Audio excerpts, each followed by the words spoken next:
All right, so let's get started. And we want to now get the perspective of the youth with respect to agriculture. And we'll be listening to a short discussion around catalyzing youth involvement in agriculture. That is going to be presented by Grace Olakpeju, who is from the IITA. So Grace, if you can please step forward. Please put your hands together as she steps forward to give us some insights into catalyzing youth involvement in agriculture. It's over to you. Good morning, ladies and gentlemen. Please permit me to stand on the already existing protocol since we've been here since yesterday. Like you said, my name is Grace Olakpeju, and I'll be talking on the catalyzing youth involvement in agribusiness. As you can see, the title of the summit is the Feed Nigerian Summit. We want to feed Nigeria. But I can tell you that this can only be possible if we get the young one involved in the agricultural sector. Why do we need to do this? Because the young ones are the ones that have the capacity to deploy the necessary innovations that we need to move agriculture forward. Gone are the days that agriculture is all about cutlass and hoe. We need to modernize the sector of agriculture. And who are those that have the technical expertise to do this? They are the young ones. If we really want to move agricultural sector in Nigeria forward, there is need for us to involve the young ones because they have the strength, they have what it takes to deploy ICT tools into mechanizing the sector of agriculture. And how can we get youth involved? Because these days, many young ones are no longer interested in this sector because they thought it involved a lot of drudgery. They also thought they do not have the capital that is needed in order for them to be involved. But we need to go forward by a way of carrying out some level of mindset reorientation for them to see these sectors as a lucrative one that they can involve in.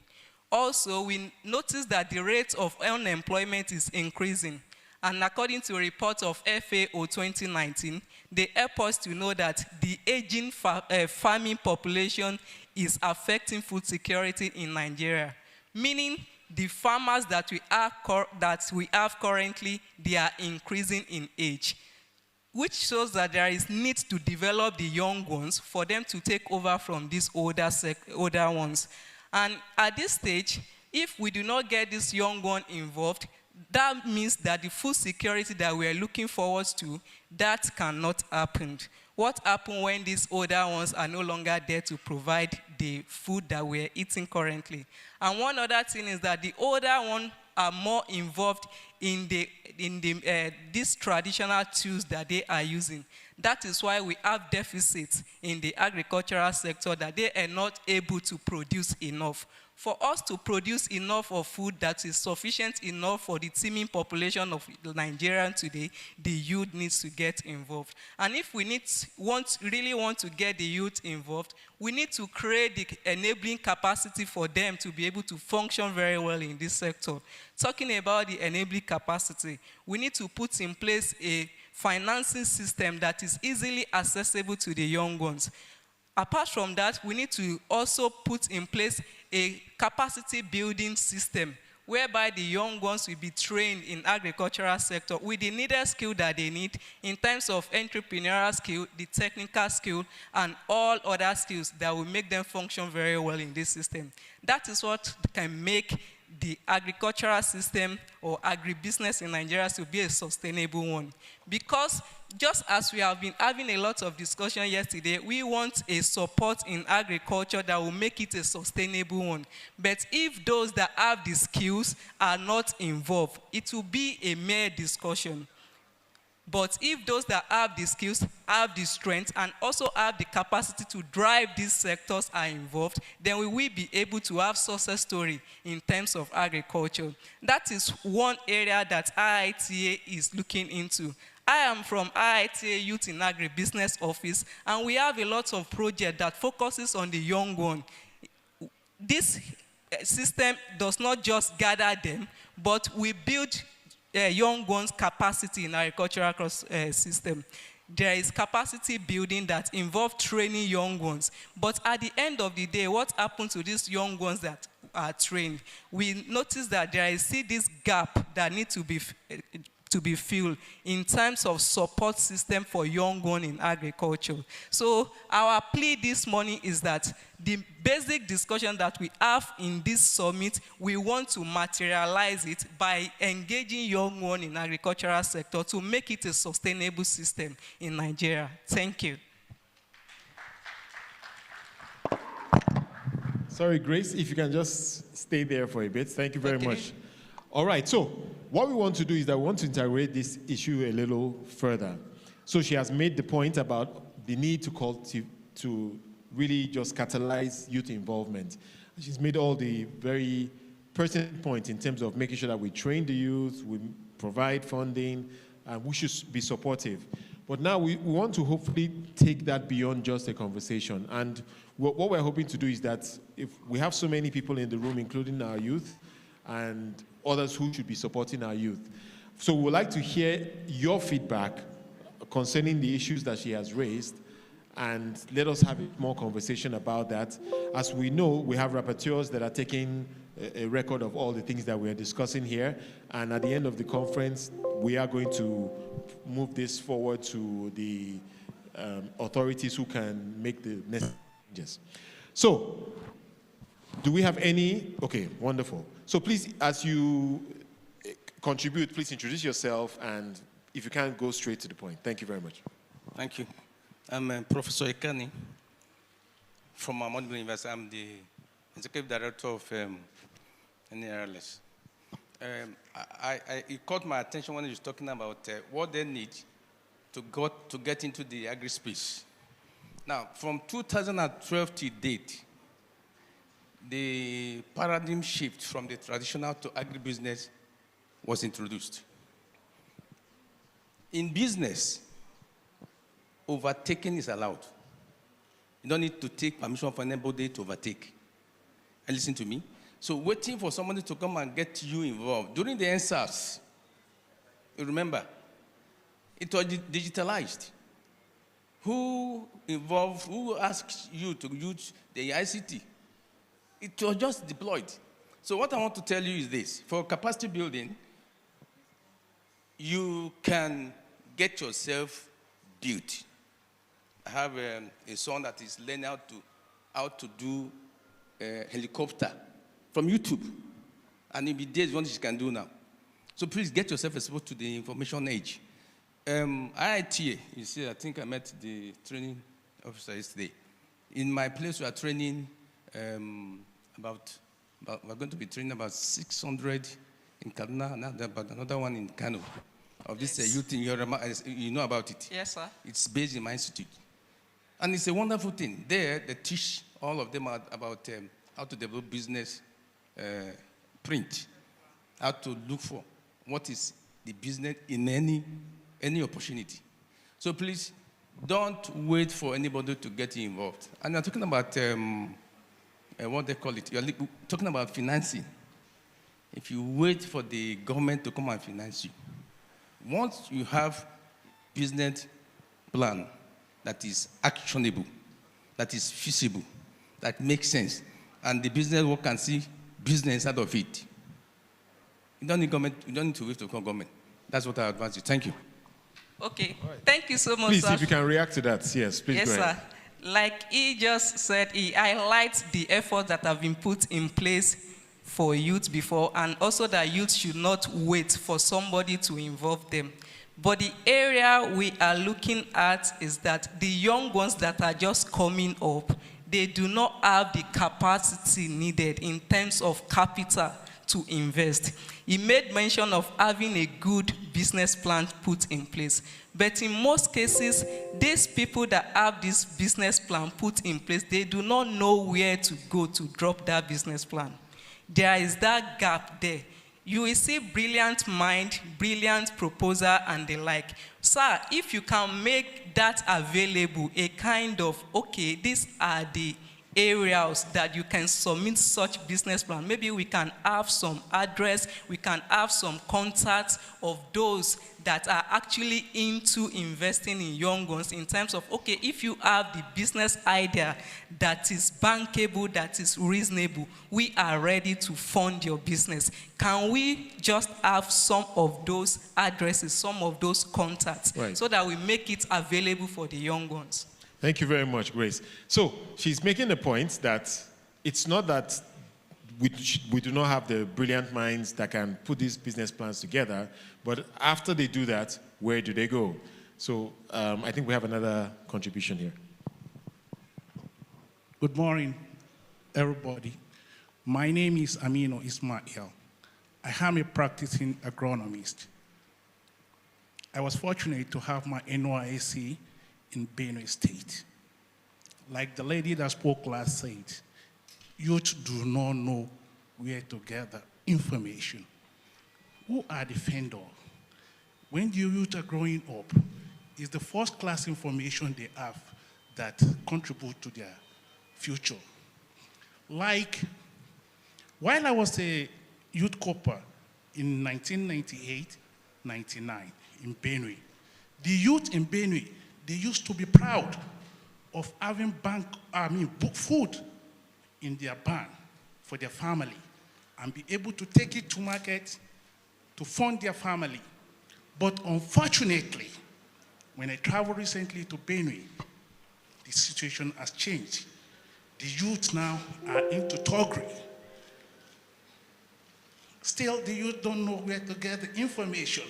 Who are the people that change them from normal human being to thugs? I think it's good for all of us. We shouldn't just make this place. Many youth are not fortunate to be here. You understand? Please, let us not beat about the bush. We should try and take our vendor to the grassroots about agriculture. Thank you very much. Thank you. Okay, we have someone here as well. Please, let me try and be a little more democratic and move around the room. So I'll come back to the front later on.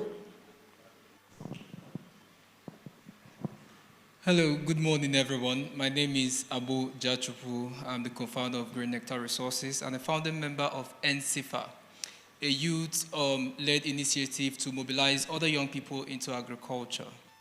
We are starting out from the east, moving over the nation.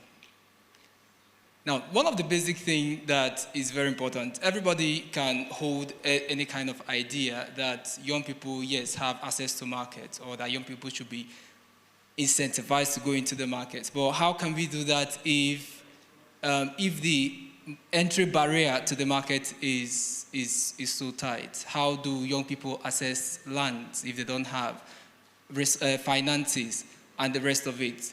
We have about 300 young people from the East so far who have shown interest in agriculture.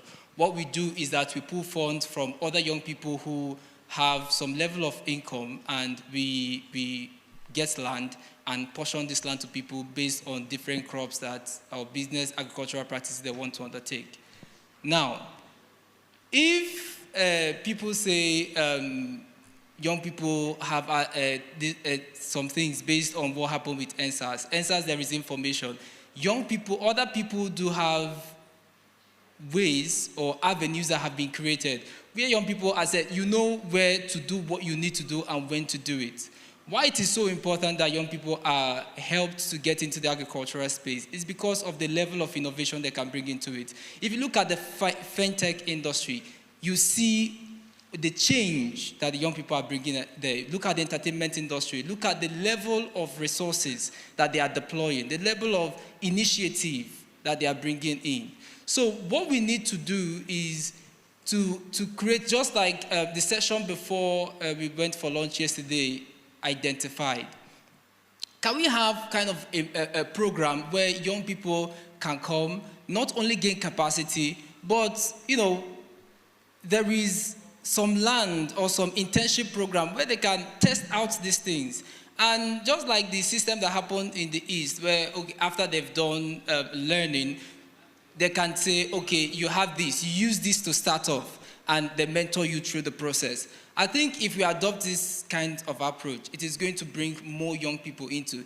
For interest now, the interest is growing. But how do we properly integrate these people to get the best out of them is where the question is. Thank you very much. Thank you very much. I think he makes a very important point. As we know, in different parts of the country, Lagos, Kaduna, we are seeing some hubs created for the tech industry. We need to begin to create similar hubs for the agriculture industry. Yeah, good morning, ladies and gentlemen. I'm Engineer Daniel Hassan from the Nigerian Association of Soya Bean as the National Assistant Secretary and an MD of a company who is into integrated agriculture. We practice in Niger State and in Kogi State. I want to start this by asking a question as per that you are handling the IITA youth environment. How many states in the country are you participating or are you covering in your programs?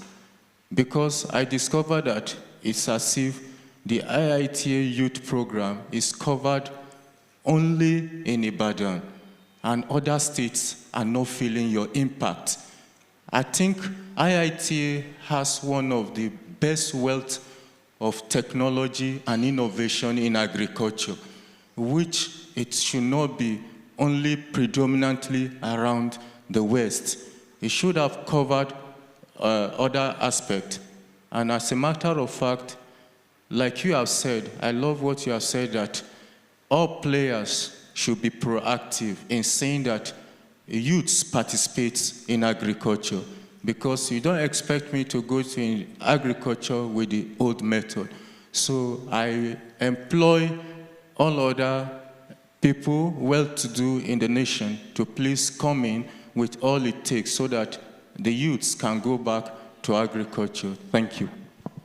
Thank you very much. Grace, do you want to react to that? Or if we have anyone else from the IITA that can speak to Let that? me just quickly react to that. He said that our activity is predominantly in Ibadan, West African, what did you say? West, okay, in the Southwest, west, yes. West, southwest. But I just want to tell him that we are not only operating in Ibadan, we have other locations around in the country. But I think he's specific about the youth initiatives. Yes. For example, I'm here in Abuja, and in Abuja, I covered Kaduna, Kano, and other states that are around here in Abuja. So those that are also in Ibadan, they also cover towns that surround Ibadan. You have Oyo and other Ilorin, other towns that are close to Ibadan there. So what you need to do is, wherever you are, you need to locate the stations of IITA that is close to that area. That is in the first, that's first. Then secondly, we also have websites where we promote every of our activities that you can avail yourself to. For example, if you are, I don't know the town you are currently, but I thought I heard you made mention of Niger. If you are in Niger, definitely you can easily work with those of us that are in Abuja. That is how IITA works. Right. We have different locations that you can easily let us with to work with. Okay, thank you very much. Do we have any other questions? Okay, in the meantime, I wonder if Toby Olanrewaju is here. We met yesterday. Toby Olanrewaju is a young agri-entrepreneur. I guess he's not. Okay. All right. Do we have any other questions or comments concerning this issue? Okay, please go ahead, sir. Thank you. Thank you very much. I want to add my voice to what we have heard. My name is Femi Olale, Agribusiness and Market Development Department of the Federal Ministry of Agriculture. What I want to say concerning the integration of youth into the agricultural space is for the youth to develop more interest in agriculture. It's very obvious from the development we have been seeing recently, that the youths we have now, they are very adventurous. And I want to believe the same type of mind they have in other areas, they should also extend it to agriculture. I want to believe that if the interest is there, the youths, we want to know more than what they know right now about agriculture. I remember sometimes back, the Central Bank of Nigeria, they came up with a program where they advised that people who want to key into the program should identify enterprise development institutes. And once you go through the Enterprise Development Institute, you are certificated. When you get the certificate, it gives you the opportunity to key into the CBM program, which can support interest of any youth going to agriculture. And I also want to share that right now, the Federal Ministry of Agriculture, in collaboration with the Nigerian universities, particularly those universities that have faculties of agriculture, they have what we call Agribusiness Incubation Center. We have it in up to 10 universities right now. And the idea is to encourage youth that are going to agriculture, is a capacity building structure whereby graduates in agriculture, even non-graduates, can key into the program. And the university, the government has decided to take that approach because the universities, they have different facilities which can be explored to support relevant trainees in agriculture. It's meant for startups, it's meant for medium-scale people who are going into agriculture. And we have a host of several other activities that can support youth in developing them in agriculture. So I think the interest is not enough up till now. The youth prefer to go into several other areas because of the mindset that already existed or that has been existing about agriculture. So I want to encourage the youth to have more interest in agriculture because the agricultural space in Nigeria is very resourceful. There are a whole lot of opportunities there if only you show more interest to know them. Thank you. Thank you very much. Can we have one more? Okay. You want to say something about that? I'm seeing hands up that I don't know if you can see one more question. Well, unfortunately, we have to wrap this up now. My apologies, because we want to move on to our first plenary session. But thank you so much for the engagement. All the points that you have made so far have been well taken. Please, can we put our hands together for Grace? Thank you very much, Grace, for being involved and leading in that conversation.